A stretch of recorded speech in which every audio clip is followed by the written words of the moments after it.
like to welcome you to my presentation about my values that I bring to my organization as a leader for my leadership class. So let's start off by let me introduce myself. My name is Brittany Crocker, but I go by Summer. Yes, my mom was one of those that called me by my middle name. I plan to graduate in December with a Bachelor's of Healthcare Business Administration degree that I hope will help me further along in my career at the organization that I'm currently at. So one thing about me is I love my family. I have 3 beautiful children. They are 28, 25, and 23. And I have 2 grandbabies that are the light of my life. One that is 2.5, and the other one is 4 months old. So we have a lot of fun, and one of the things we love to do is obviously go to the beach. And I've been fortunate enough to buy some land in Port St. Joe, and so maybe one day I can eventually retire down there, even though I have a little bit more years than I want to think about to work. So let me give you a little background about my work history.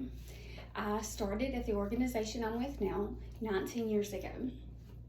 I started out as a phlebotomist, then I became a clerical secretary, and that transitioned into the office coordinator job where I was over 7 clerical staff that were responsible for registering patients, ordering tests, logging blood specimens in and taking them back to the correct department.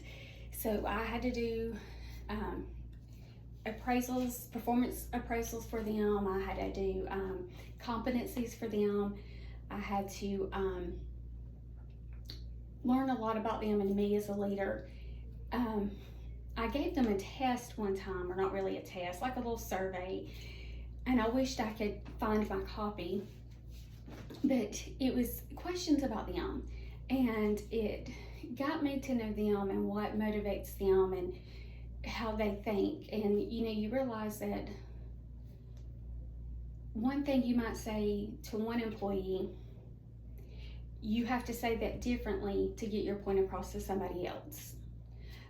It's just kind of like with your children, I guess, that you have to learn what makes each person tick and work and motivates them to do the best that they can do. And as a leader, that's your job, so you can encourage them and teach them the things that they need to know. You want to give them that feedback and the support that they need.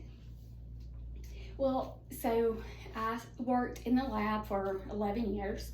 Then I moved to a different department called Revenue Integrity, where I was a charge master analyst, and I had to keep up with current HCPCS and CPT codes, rev codes, to make sure everything that was built in our system when a patient was charged for it, everything was correct. So when the bill went out, there wouldn't be any problems. We also did price increase once a year, which could be fun.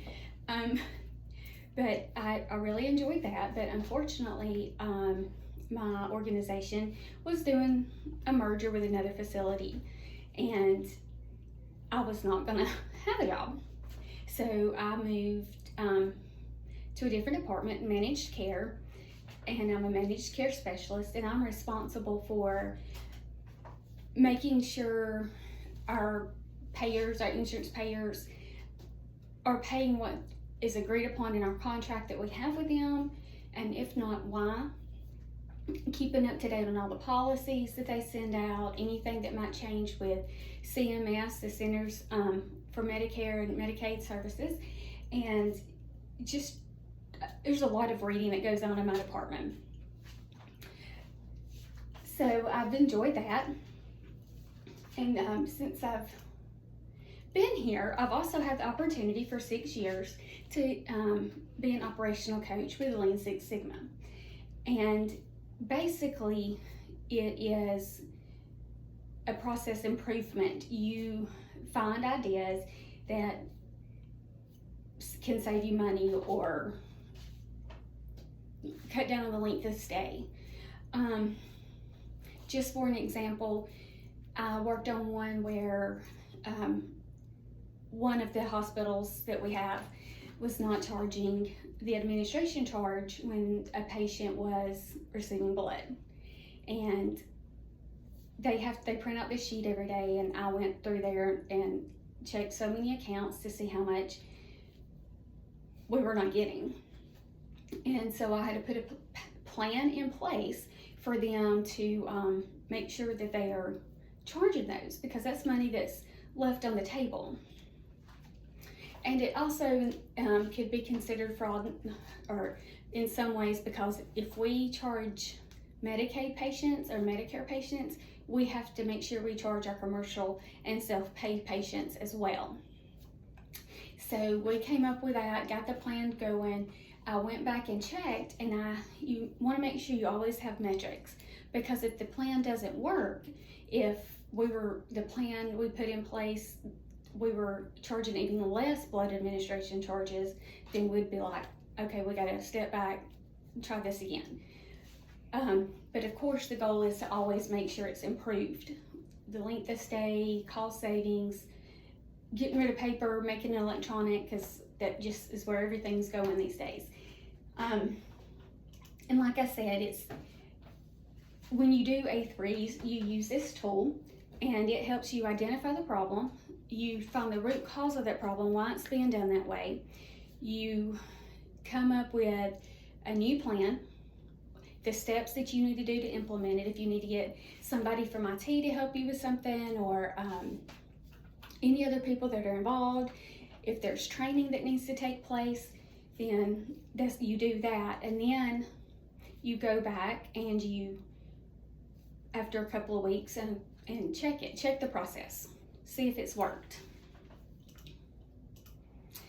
Now, as far as my values, and I do have my notes, I try not to use them, but I do want to make sure I stay on topic and on track.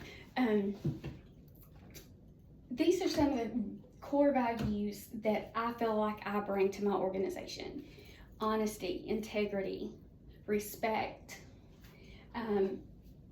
because we all want to be treated with respect and dignity, and to me, that's what's really important. It's you're holding yourself accountable, and I feel like I demonstrate that responsibility, and I foster trust and reliability in my friendships and my job. I like to make sure I make my deadlines on time. I like to make sure I get to work early. I'm very dependable. I don't really call in sick that much. I'd rather be able to cash in my vacation time instead of take it. I have a job. People expect me to be here. That's how I am. I get to work every day at 30 minutes early. On the days that I work from home, I start early, trying to get as much work done as I can during the day. As far as integrity, it's a core value that guides me in strong moral compass and an ethical code. And I think, as humans, we all should strive to have all of these qualities and values that you bring to your organization. When you do, it'll set you apart from everybody else in the organization. And, some people that are not leaders, as we call them, frontline staff, they want to be treated that way. And I have found that if you treat your employees like that, then they will treat you the same way. And I think that's a really good thing that we need to all learn to do.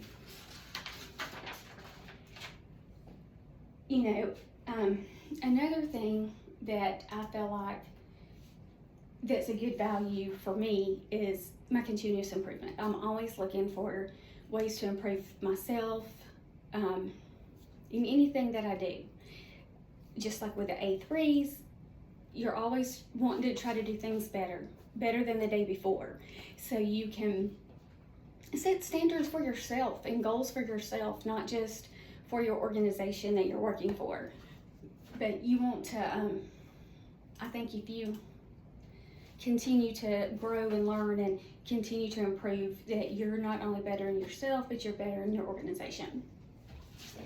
So during the course of the 8 weeks, we took a few personality tests.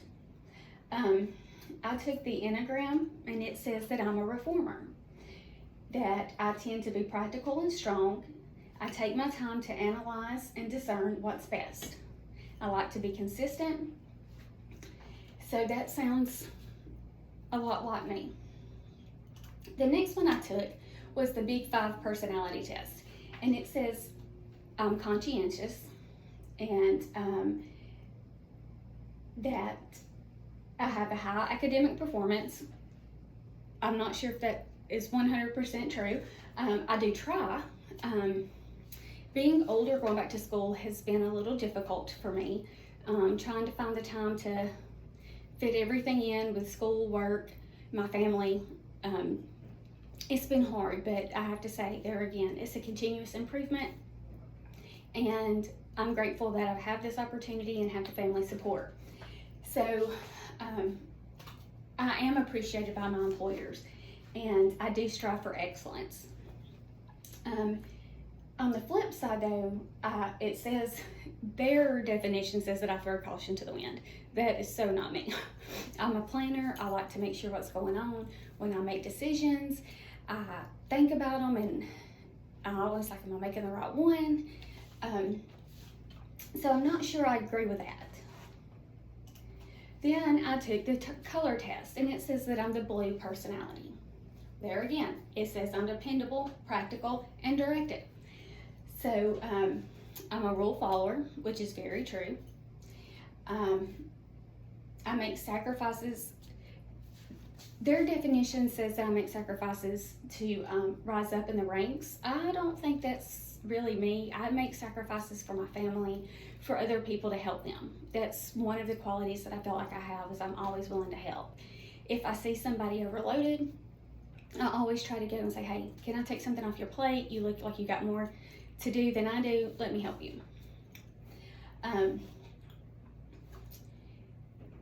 There again, I do like to make a plan, and I like to stick to it, which is hard when you have a husband that doesn't like to make a plan and just wants to fly by the seat of his pants. So we're kind of opposites that way. And I do like to be honest. I put honesty, you be truthful to me, and I'll be truthful to you. So then I took the Jung and the Myers-Briggs, and they both pretty much gave me the same result. And I'm not sure if you know which one I am, but there you are, the rational, and that is me. And I think it's kind of funny that they said that. Now, I do want to get my notes to talk about the DISC, because I couldn't remember off the top of my head what all they said. But it said that I am conservative, peaceful, reflective, complacent, relaxed, perfectionist, and systematic, which that is me. So I don't know if you've noticed the common thread, but they all kind of said the same thing, that I'm dependable, try to be a perfectionist. So they pretty much described me. The one thing that I know that I need to work on for myself is to having more confidence in my work, not to try to second guess everything that I do, to be more comfortable talking in front of people, because I don't, if it's a big room, I don't like to talk in front of them. I'm afraid I might say something that's wrong, that they might judge me. I could have a booger in my nose. I just get really nervous, and I usually talk really fast so I can hurry up and sit down and be done and not have to talk anymore. So that is one thing that I know that I do need to work on, because it will help me to feel, when you feel more confident about yourself, I think leaders look at you differently, and they see, she knows what she wants, she's trying to go for it. And you have to have confidence in yourself in order for your leaders to have confidence in you. So that is definitely one thing that I've learned. But I do want to, before we do leave, when I was the office coordinator, I had to take a leadership class, and that I really enjoyed, and it taught me a lot. But they gave me this little poem, and I want to read it to you. Unfortunately, the author's unknown, but it says, "A boss drives his people. A leader coaches them. A boss inspires fear. A leader inspires. A boss says I. A leader says we. A boss assigns tasks. A leader sets the pace. A boss criticizes. A leader gives advice. A boss demands respect. A leader earns it." And I just feel like this is something that we all should strive to do. I like it so much that you probably can't see the little pinhole, but I keep it pinned in my office because I just feel like that this is things that we should live by, not even just as leaders, but co-workers and teammates. But I do want to thank you for your time today, for listening to my presentation, and have a great afternoon.